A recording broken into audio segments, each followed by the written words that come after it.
1 year since Nebraska last executed a death row inmate, the state carried out 3 executions in the 90s. One of the biggest differences between then and today was the number of protesters. A handful of death penalty opponents showed up at the state pen in Lincoln today. Even fewer capital punishment supporters were there.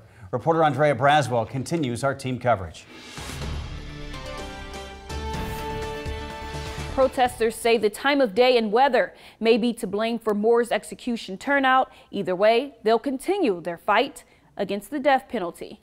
A small but very emotional turnout at the state penitentiary for those against Nebraska's decision to execute Kerry Dean Moore. I object to what my tax dollars are paying for today. People held signs, cried, and even knelt in prayer with hopes of spreading the message against capital punishment. Other states that have repealed the death penalty, and many are moving that way. Protesters say this turnout is not a reflection of all those against the death penalty. Many Nebraskans are opposed to this, don't want this to happen from all corners of our state, all faith backgrounds and all political ideologies.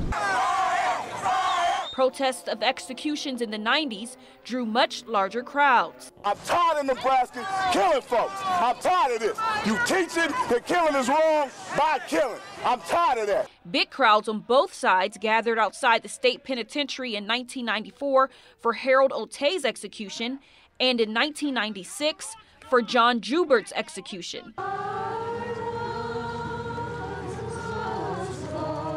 Nonetheless, those against the death penalty say they'll continue to fight for what they believe in. We shouldn't be in the business of retribution. We should be in the business of locking up dangerous people and keeping them locked up until they die.